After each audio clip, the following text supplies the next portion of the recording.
आज ज्येष्ठ शुद्ध पौर्णिमा म्हणजेच संपूर्ण महाराष्ट्रात उत्साहानं आणि श्रद्धेनं साजरा केला जाणारा सण म्हणजेच वटपौर्णिमा।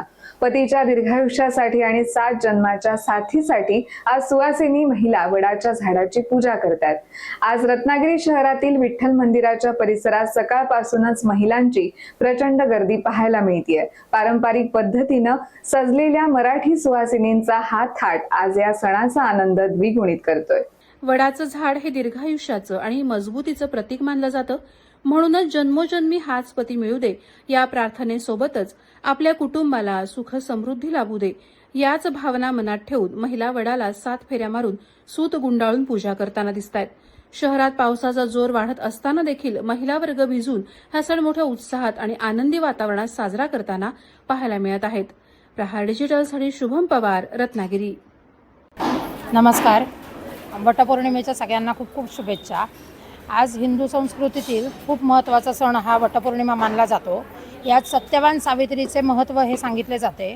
हे खूप काळापासून म्हणजे जवळजवळ देवांच्या काळापासून सुद्धा हे चाललेलं आहे। या वटपौर्णिमेचं महत्त्व म्हणजे पत्नी ही पतीच्या दीर्घायुष्यासाठी सौभाग्य अखंड सौभाग्य मागते।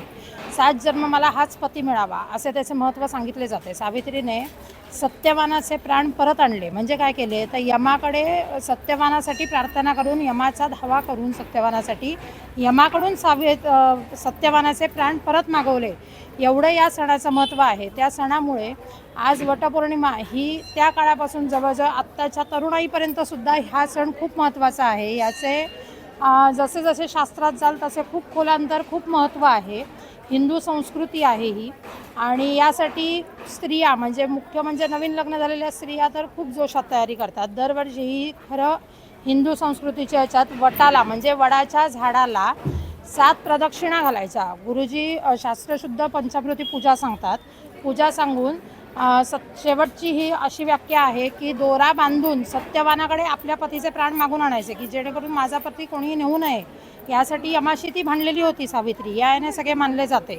तरुणाईचं म्हणाल तर सकाळपासून आज 2 दिवस तयारी चालते या सणाची। स्त्रिया सकाळपासून म्हणजे आदल्या दिवशी रात्रीपासून दुसऱ्या दिवशी पूर्ण रात्रीपर्यंत उपास करून तिसऱ्या दिवशी हा उपास सोडला जातो।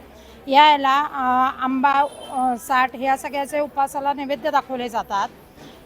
सांगितल्यावर 7 फेरे घालायचे आणि हिंदू संस्कृतीला सांगायचं म्हणजे आत्ताच्या याला अनुसरून जे काही आता तुमचे ब्रेकअप होतात किंवा तुम्ही आधुनिक काळाप्रमाणे चालू नका असं माझं अजिबात म्हणणं नाही, पण त्याला सुद्धा या बोधातून घ्यायचं काय तर जी स्त्री एखाद्या यमाकडे आपल्या पतीचे प्राण परत आणू शकते ती तुम्ही थोडक्यासाठी एवढ्यावरनं ब्रेकअप करणं, स्त्रीकाण हत्या होणं, एखादी स्त्री एखाद्याला ढकलून देणं हे कितपत बरोबर आहे।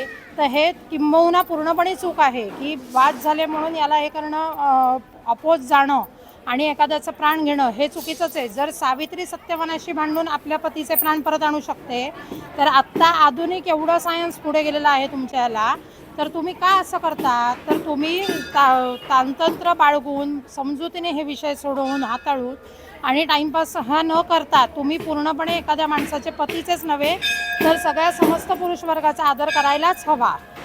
आणि ही तयारी अशी केली जाते की याला 5 म्हणजे फळाचा नैवेद्य, पंचामृत, हळद, पिंजर, अक्षता आणि दोरा गुंडाळून याची पूजा केली जाते। धन्यवाद।